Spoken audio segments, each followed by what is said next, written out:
So my next talk is what happened to metaphysical writer Stuart Wilde. At the end of his book, Grace, Gaia, and the End of Days, he said his destiny was, he wasn't going to make it to the renewal, which was what his whole book was about. That is a great cleansing of planet Earth, and the Earth was basically going to be turned over to the children, and most of the adult humans and most of the infrastructure on the planet was going to... Okay, well, do you remember in the Matrix movie, they showed things happen in the Matrix, like, you could put your foot right through the pavement.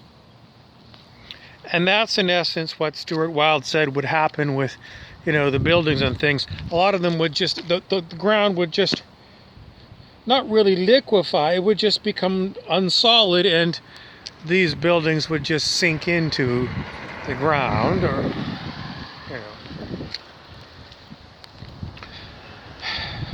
Is our reality really like the Matrix? Or is it different?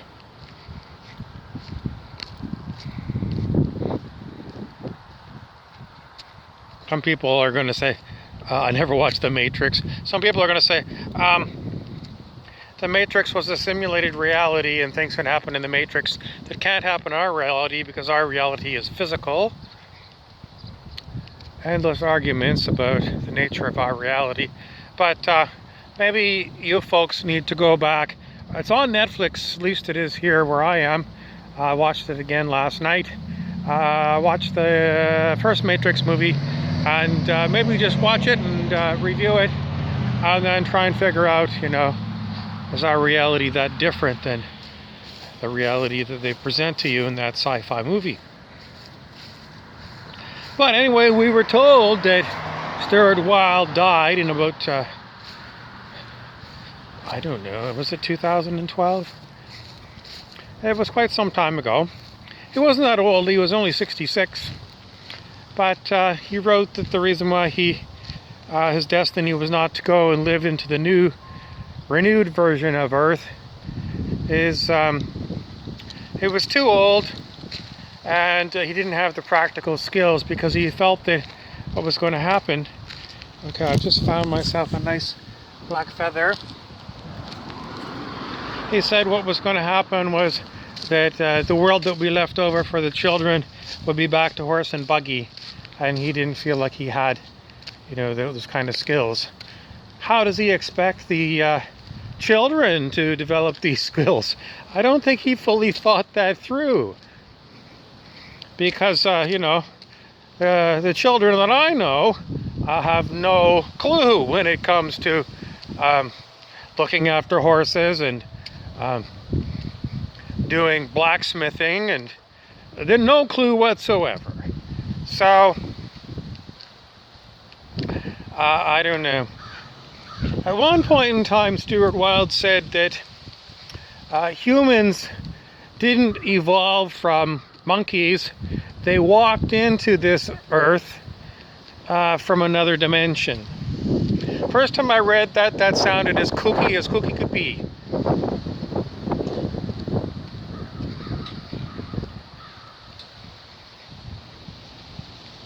It's just that as time goes on and I'm exposed to more and more things, things that I believed were possible many years ago when I first started reading Stuart Wilde,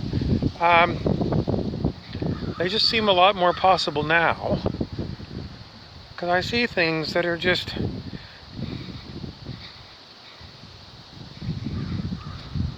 Sometimes we use the word hinky. It means they're just, weird. Somebody commented on one of my videos today and said quite often I look holographic. not quite sure what a holographic me looks like, but there was a book written a long time ago called The Holographic Universe, and if you follow Chinese medicine, for example, they believe that the body is holographic. In other words, you know, if you give someone a foot massage, reflexology, it affects different organs in the body, or you can manipulate the ear, and different parts of the ear are related to different parts of the body. So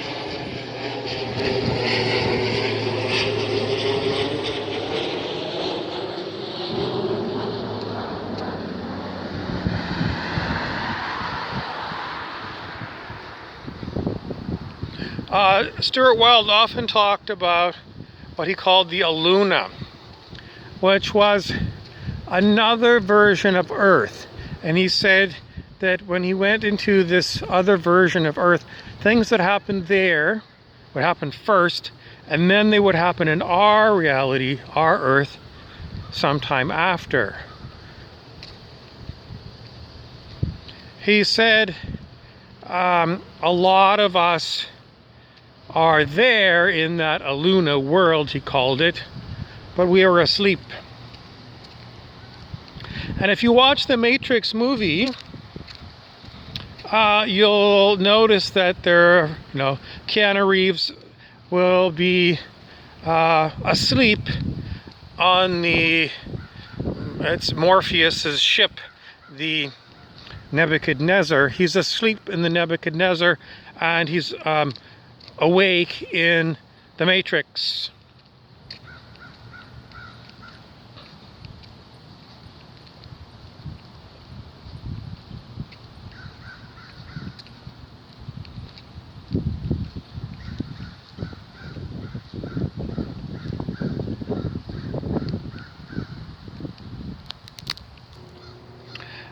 In Grace, Gaia, and the End of Days, Stuart Wilde said he felt it was possible to survive, although he didn't do it himself because he dropped dead, but he said he felt that if you did a good enough job of forgiving all the other people in your life and not cursing them, he felt that you could survive and not go through a death in this reality.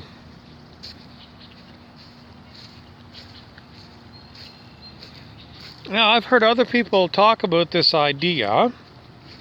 Quite often they refer to the yogi whose name is Babaji,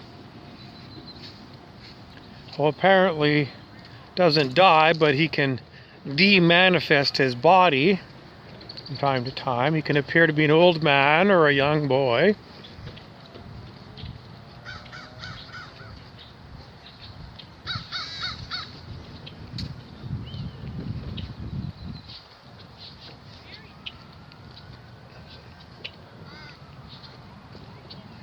Some of the commentators on YouTube have said similar things as well, that people have soul contracts before they incarnate on planet Earth,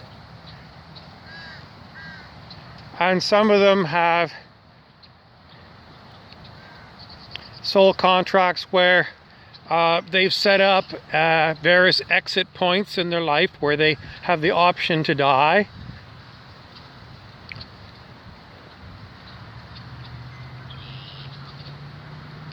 And some people have set it up in this lifetime where they don't have to have a death scene for themselves. Why the difference? Perhaps it's because some people are not scheduled in this lifetime to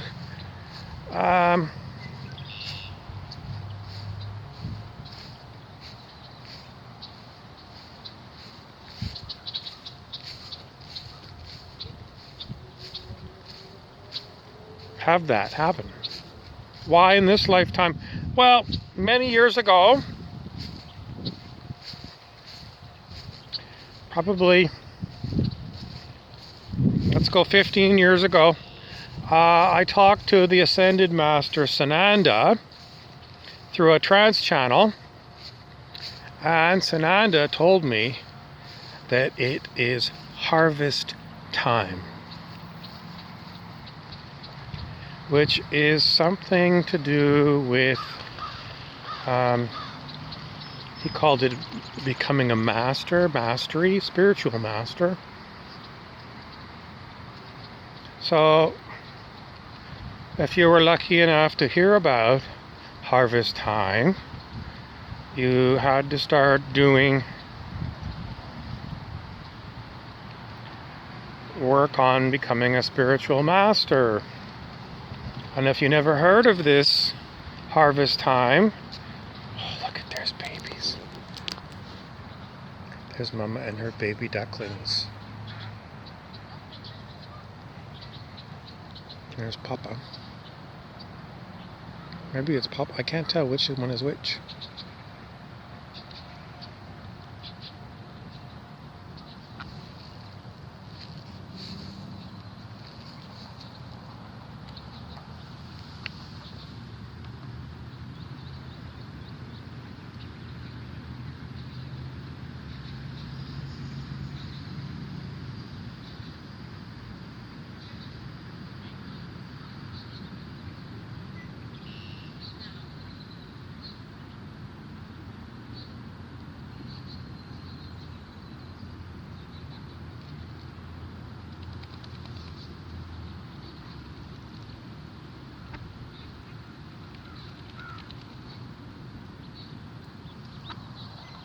Thank you.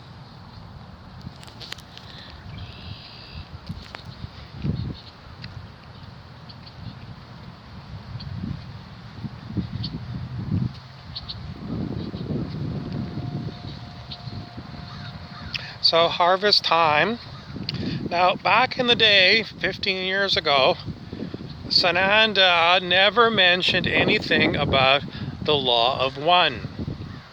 But since that time, I've heard this law of one and looked into it, and they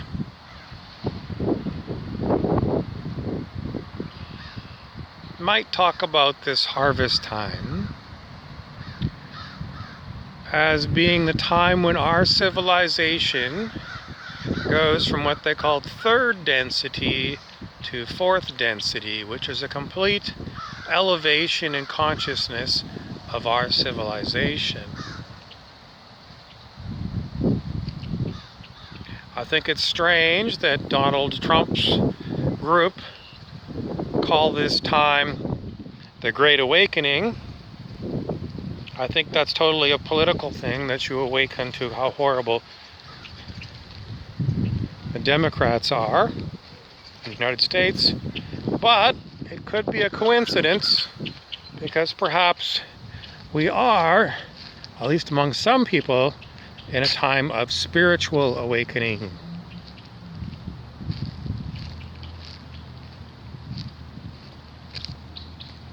And primarily when Sananda was talking about mastery, becoming a spiritual master, it was looking inside, using your own abilities, developing your own abilities to determine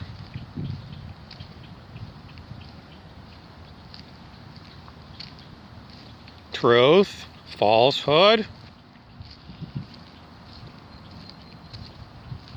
if what people were telling you is true or false, what your path in life will be, what gifts you have.